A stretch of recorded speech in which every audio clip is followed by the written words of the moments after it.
Lo anticipábamos, ¿no? Efectivamente ha habido una serie de reacciones ya, por supuesto, a este cambio de gabinete, el tercer cambio de gabinete en los 18 meses que lleva el gobierno del presidente Gabriel Boric. Algunos en la oposición han señalado que sería un cambio de carácter cosmético.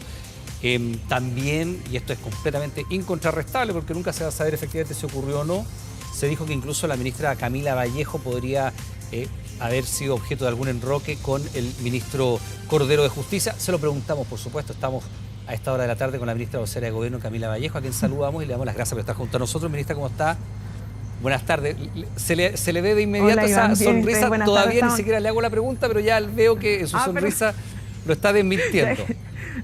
No sabía que estaba al aire. Sino que no había escuchado eso de un enroque, ¿verdad? Francamente no. Ya, pero dígame qué piensa eso, dígame qué piensa eso, ya que le provoca, parece...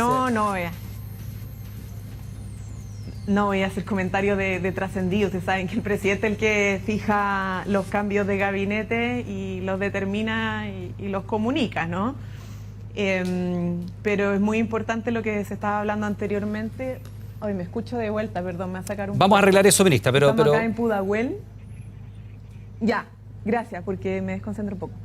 Estamos acá en Pudahuel en un diálogo social con personas mayores, hecho para hablar del pacto fiscal y de la reforma de pensiones, y es muy interesante el involucramiento que están teniendo las personas mayores, ¿no? Porque nosotros estamos hablando permanentemente como de las disputas políticas, de las críticas de lado y lado, etcétera, pero las personas están esperando resultados, ¿no? Están esperando que esta vez se logre destrabar el problema que llevamos durante décadas de las bajas pensiones en nuestro país.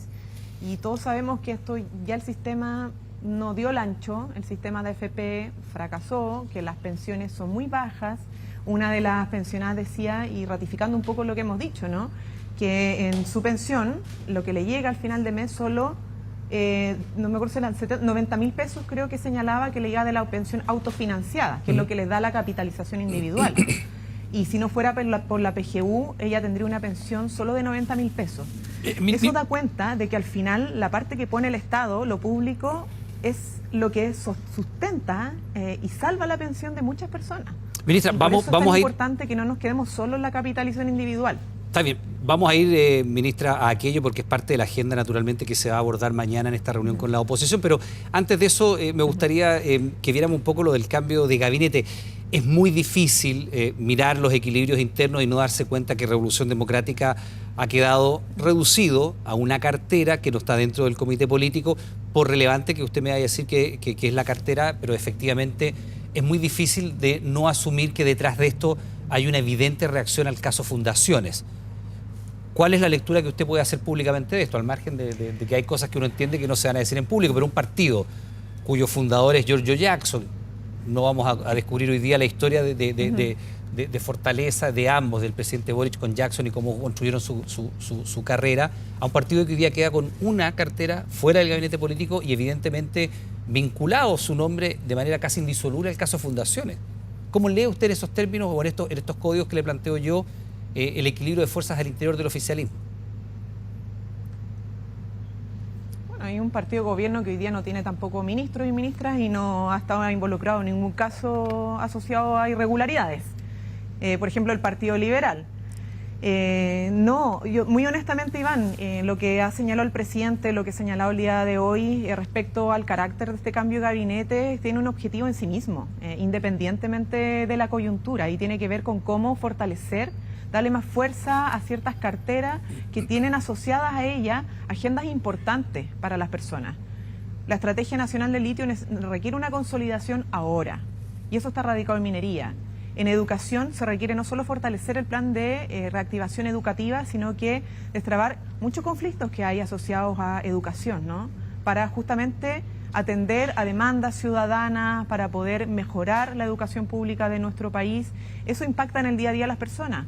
El Ministerio de Desarrollo Social, bueno, se debe a que el exministro Giorgio Jackson presentó su renuncia, ¿no?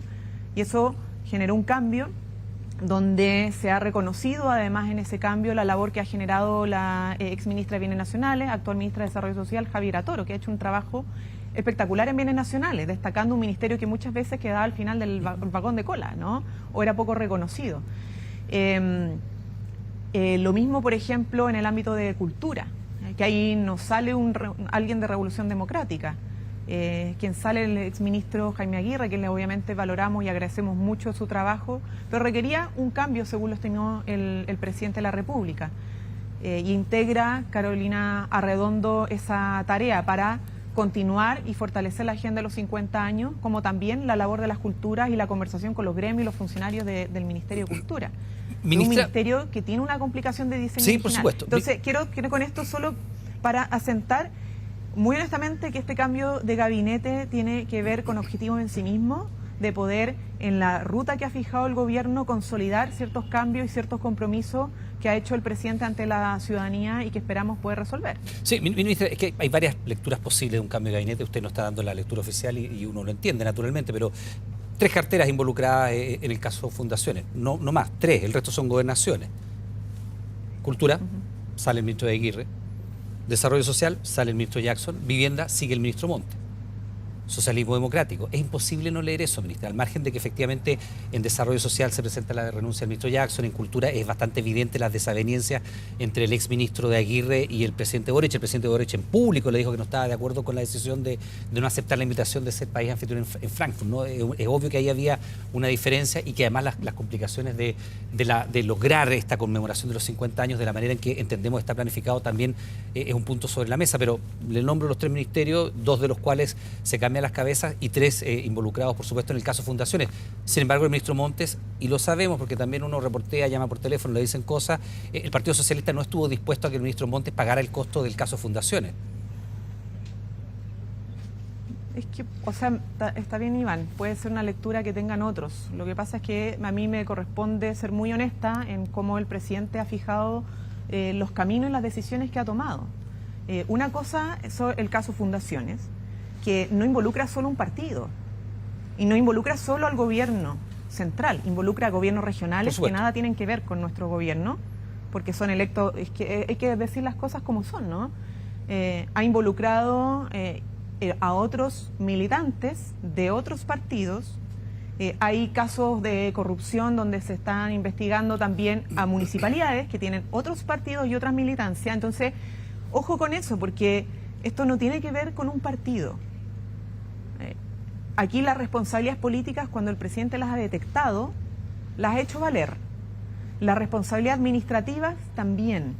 Los antecedentes ante la Fiscalía se han puesto todos los que han tenido, en la medida que más ha ido recabando el Ministerio de Vivienda antecedentes, lo ha puesto a disposición también de la justicia. Hemos creado una comisión de expertos y expertas para ver cómo mejorar hacia adelante. Entonces, hay decisiones que tienen que ver con el caso Convenios, que no radican en sus responsabilidades políticas solo con un partido, es más, tampoco con un ministro, y lo señalamos cuando se imputaron delitos al exministro Giorgio Jackson, que no tenía ningún tipo de sustento, ningún tipo de relación, además con el caso Convenio, particularmente Democracia Viva, más allá de una militancia, porque esto no se trata de perseguir políticamente a militantes solo por militar en un partido. Eso tiene que ver con un área de trabajo y una agenda del presidente y de nuestro gobierno donde se han tomado decisiones, donde hemos tomado acciones y vamos a seguir tomándolas, ¿no? De hecho, ya tenemos una agenda de probidad, un instructivo, etcétera. O sea, hay muchos cambios que se han estado haciendo. Y por otro lado, el presidente evalúa también a sus equipos para ver cómo mejorar. Y este cambio de gabinete responde a eso, ¿no? Ministra, independientemente de lo que significó la salida del ministro Jackson, que decidió presentar su renuncia, ¿no? Ministra, déjeme preguntarle, porque ya que estamos en el reemplazo en la cartera de Desarrollo Social. Ya que estamos en el caso Fundaciones, déjeme preguntarle, estamos en la 9ª semana desde que está el caso Fundaciones, si no me equivoco, por ahí, 9ª semana. ¿Es posible a esta altura de esta crisis, porque es una crisis que se ha instalado muy fuerte en el eje del corazón mismo del gobierno, tener información consolidada? Yo no sé qué tan difícil puede ser, se lo pregunto a usted muy honestamente, decirle al Ministerio Público, que está haciendo investigaciones de oficio además sobre esta materia, decirle, mire, en carpetas, en formato digital, lo que sea, decirle, mire, estos son todas las fundaciones que a lo largo del país, región por región, han recibido fondos públicos de las distintas carteras. Vea usted, Ministerio Público, vea usted, Fiscalía, si estos trabajos son reales, si hay delito o no hay delito, si están ejecutados o no están ejecutados, en cuáles hay boletas de garantía, en cuáles no, en cuáles se han seguido los conductos regulares y en cuáles no. Esa información a 9 semanas de estallado el caso, que incluso desde el oficialismo, recuerdo haber entrevistado a la presidenta del Partido Socialista haciendo esta exigencia. ¿Se puede entregar esa información? ¿Esa información existe ya consolidada y si existe se le ha traspasado, por ejemplo, al Ministerio Público para que haga la investigación respectiva? ¿Todas las fundaciones, todos los recursos en todas las regiones? O sea que toda esa información es pública. No requiere... Pero hay que ir rasguñándola, por eso aparecen... Por eso aparecen fundaciones cada cierto tiempo. Es que son dos cosas distintas. No, es que son dos cosas. Una cosa es todas las fundaciones y todos los convenios, que es público, y otra cosa es buscar dónde están las brechas de riesgo. En qué convenio, en qué traspaso, en qué modelos de convenios de transferencia o transferencia directa existen estas brechas donde se pueden, obviamente, burlar las normas de probidad, ¿cierto? Y entregar a discreción, etcétera. Que es un poco lo que pasó en vivienda. Y esa revisión, evidentemente, se hizo en vivienda, se ha hecho en desarrollo social, se ha hecho particularmente en los ministerios y ha estado trabajando fuertemente tanto la SECPRES como la DIPRES. De hecho, eso ha llevado a tanto el instructivo como a lo que se va a hacer en la ley de presupuesto, que es eliminar glosas, mejorar obviamente el funcionamiento de lo que tiene que ver la ley de presupuesto para autorizar el traspaso de recursos, porque todas estas cosas son prácticas que se han naturalizado en las discusiones presupuestarias. Que cómo facilitamos la entrega de recursos a entidades sin fines de lucro que puedan ejecutar más rápidamente lo que el Estado no puede ejecutar. Y entonces van creando glosas para poder darle esas facilidades a los ministerios. Y no tener que pasar por las grandes licitaciones y los tiempos que implican las licitaciones, etcétera, o convenios que implican tiempos en concursabilidad. Así se ha hecho, lamentablemente, en varios aspectos, y esas brechas de riesgo en las que se han estado identificando para que no vuelvan a suceder, particularmente por la vía administrativa y la ley de presupuesto. O sea, ese trabajo que obviamente requiere después una discusión legislativa. Y todo lo que huele a irregularidad, todo lo que huele a posible delito, se entrega a la Fiscalía. Ministra, eso se ha estado haciendo y le pregunto, esa información, más allá de que sea pública, porque uno podría buscarla públicamente, la realidad nos dice que cada cierto tiempo aparece, mire lo que pasa en esta región, mire lo que pasa con esta fundación, y uno va encontrando fundaciones nuevas, casos nuevos, traspasos nuevos. Esa información se le ha entregado, porque aquí lo que se ha acusado es inacción. Usted ha leído las mismas críticas que hemos leído nosotros: inacción del gobierno, no control de agenda, en fin. ¿Se le ha entregado públicamente esa información al Ministerio Público, así como yo le estoy diciendo, fundación región por región, carteras por cartera, todos los traspasos, acá están las plata, usted vea si aquí hay delito o no? ¿Eso se ha hecho? Es que le hemos entregado carpetas e información, eso se con ha hecho. todas las fundaciones y todos los recursos. Otra cosa es que la crítica tenga fundamentos. Los gobiernos regionales, además, nosotros, esa información que tienen que traer los gobiernos regionales. No, yo le estoy preguntando de los ministerios, punto, no de las gobernaciones, es como los ministerios. Que nos pidieran que entregáramos de los municipios. No. En el caso de los ministerios, donde hemos encontrado brechas de riesgo, partiendo por el Ministerio de Vivienda, se ha entregado esa información para que la Fiscalía investigue, y le hemos pedido además al Consejo de Defensa del Estado, porque esta información no solamente se entrega a la Fiscalía, sino que al Consejo de Defensa del Estado, que es el ente que representa en este caso al Ejecutivo en este tipo de delitos o posibles delitos, para que tome las acciones legales correspondientes, ¿no? Y eso es un trabajo que ha estado también revisando a partir de la información entregada al Consejo de Defensa del Estado, que representa. Porque alguno dice, ¿por qué el gobierno no se querella? Es que así no funciona, funciona a través del Consejo de Defensa del Estado. No es que el gobierno puede querellarse por cualquier cosa, no tiene esa atribución. No para todos los delitos. Entonces, en este tipo de delitos que tienen que ver con funciones públicas en materia de probidad, ¿cierto? O tráfico de influencia, etcétera, etcétera, ahí tiene que tomar parte el Consejo de Defensa del Estado. Ministra, así estamos funcionando, y es lo que en reiteradas oportunidades también ha explicado el mismo ministro de Justicia. Ministra, sabemos que está contra el tiempo, pero al menos dos preguntas me quedan a mí. Mañana, evidentemente, comienza la serie de reuniones con la oposición para sacar adelante la agenda de reformas que quiere impulsar el gobierno. Probablemente la más destacada, la más relevante, tiene que ver con pensiones, que además es parte de lo que está haciendo usted hoy día en la comuna de Pudahuel, socializando estas necesidades. La pregunta, ¿cómo se pasa y qué importancia le asigna usted al hecho de pasar desde el señor Piñera está avisado, a propósito de lo que decía el candidato Gabriel Boric, sobre perseguir internacionalmente al expresidente Sebastián Piñera por sus responsabilidades en, comillas, las graves violaciones a los derechos humanos cometidos durante su gobierno. A el señor presidente está avisado, le toca pasillo y no ventana, ¿no? Cuando lo invita a Paraguay precisamente a acompañarlo al cambio de Estado, al cambio de mando, al cambio de mando en Paraguay, y ser una puerta importante para destrabar las conversaciones que están paralizadas con la oposición.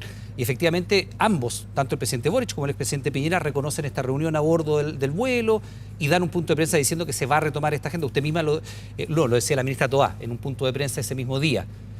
¿Cómo se pasa de decir que voy a perseguir internacionalmente al expresidente Piñera a invitarlo a un cambio de mando para negociar con él o conversar con él, el allanar el camino para sacar adelante estas reformas? ¿Cómo explica usted eso? Una conversación, bien la precisión, pero no una negociación. Bueno, es fácil. Una cosa es la labor que tiene que hacer la justicia y la investigación respecto a graves sucesos de violación a los derechos humanos acontecidos en nuestro país, y otra cosa es poner en el centro a las personas, ¿no? En política pública, cuando queremos empujar un cambio en el sistema de pensiones, por la razón que decíamos anteriormente, es que necesitamos que hayan voluntades de distintos sectores para lograr una especie de pacto social en torno a la necesidad de resolver ya, de una vez por todas, el padecimiento de muchos compatriotas, personas mayores que están con pensiones paupérrimas. Y eso implica un sentido de urgencia, un sentido de responsabilidad, un acuerdo nacional que ponga en el centro el resolver el drama de los adultos mayores en nuestro país, hoy. No solamente pensando a futuro, sino que ahora. ¿Qué hacemos con las pensionadas que tienen pensiones mucho más bajas que los hombres porque se dedicaron a trabajar en las labores de cuidados, ¿no? Y algunos le dicen que son flojas y que no deberíamos financiarlas, con pensiones más solidarias. Y la verdad es que sí necesitamos reconocer su labor, su trabajo, porque les tocó muchas veces trabajar de manera no remunerada, tener más lagunas previsionales y un largo etcétera. Entonces, eso es lo que está poniendo en el centro el presidente, ¿no? Cuando llama a los partidos de oposición a que esta vez, por favor, sí, seamos capaces de sentarnos a la mesa sin excusa a conversar sobre cómo mejoramos las pensiones de Chile o cómo generamos un acuerdo, no solamente un diálogo. Nosotros lo dijimos el día de hoy en la mañana, que esto que tanto esta agenda de despliegue, ¿cierto?, territorial del ministro Marcel, la ministra Jara, que a partir de mañana se refuerza con todos los ministros del gabinete, tiene que ver con generar el diálogo más amplio posible para acuerdos nacionales. No solamente con el mundo político, que va a producirse la reunión de mañana con la oposición, sino que también con la sociedad civil. Ese es el diálogo que necesitamos construir para avanzar. Bien, pues. Y por eso es que después de este cambio de gabinete, con la ministra Jara, el ministro Marcel desplegado, mañana después de la reunión que se tenga con los partidos de oposición, vamos a seguir recorriendo los territorios y las regiones para hablar con la gente, en cara a cara, ¿no? De reforma de pensiones, de pacto fiscal, de royalty minero, que ya lo promulgamos, ¿cierto? Y se va a empezar a implementar a partir del próximo año, de seguridad, de la agenda de probidad, ¿por qué no? Estar hablando con las personas directamente, porque el gobierno necesita pasar a estar ahí, más presentes todavía en momentos que son claves para el país, escuchando, dialogando, retroalimentando y, por cierto, logrando los acuerdos que se requieren hoy para mejorar las condiciones de vida de nuestros compatriotas. Ministra Camila Vallejo, le quiero dar las gracias por esta conversación, que tenga una buena jornada, estamos en contacto. Muchas gracias, Iván. Que esté muy bien. Que tengan buena jornada.